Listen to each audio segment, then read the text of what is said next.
Hey folks, the limitations on most Arduino boards make them a poor contender for building instruments with. That's a heck of a way for me to start selling you on the idea. Well, today we're going to use these low-tech specs and a little sound design magic to see if we can create a drum synth using the Arduino. Let's get started. The code and sounds from this project are available on GitHub, so be sure to check those out after the video. Wait, I said after the video! Designing sounds for this drum synth provides some fun creative constraints. Take the Nintendo Entertainment System, for example. That system was capable of playing 2 pulses, a triangle wave, noise, and 8-bit sound samples for bangers like this. For our synth, we get 1 square wave with a fixed duty and amplitude. That's it. To generate our drum sounds, we have a few tricks up our sleeves. One is a pitch drop that simulates the sound of a kick, a snare, or a tom. Another tactic is to play random frequencies to give a glitch sound effect. I think that after hearing this, it might actually be how they created the voices in Mike Tyson's Punch-Out! And our third trick is a melodic one. While the Arduino is monophonic, we can play the notes of an arpeggio quickly to represent a chord.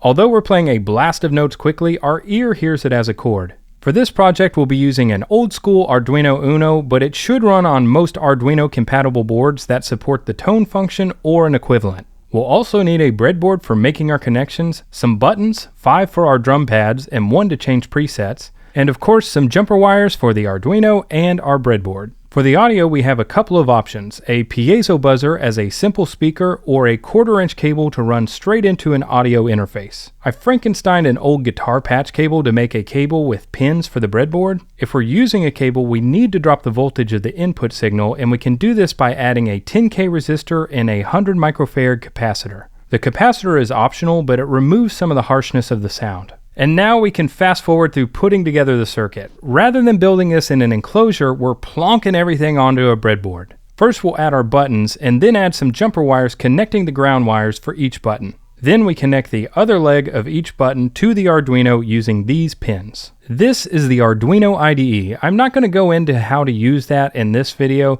but basically whenever I'm making a project like this, I typically work in a progression, adding things as I go. You might start by compiling a sketch that plays a simple tone through a piezo, then add a button, and finally add some presets. In the end, for this project, we have 10 drum kit presets with 5 drum pads and a button for toggling through the presets. After selecting the board and port, we can run the sketch on the Arduino.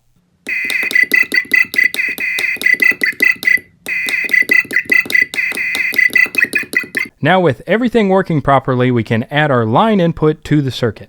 As I mentioned, we add a resistor and capacitor in circuit to lower the voltage and remove some of the harshness from the tone. You don't want to have the components on the same track because voltage flows like water and would bypass those components entirely. So instead, we'll jump between some of the open pin rows on the breadboard, and in the end, it looks like this. Now finally, with everything wired up and the sketch compiled, here are the presets from our Arduino drum synth.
And that's it. Thanks for joining me in this drum synth Arduino adventure. Also, remember these sounds are up on GitHub, so even if you don't make this project, you can still enjoy some glitchness.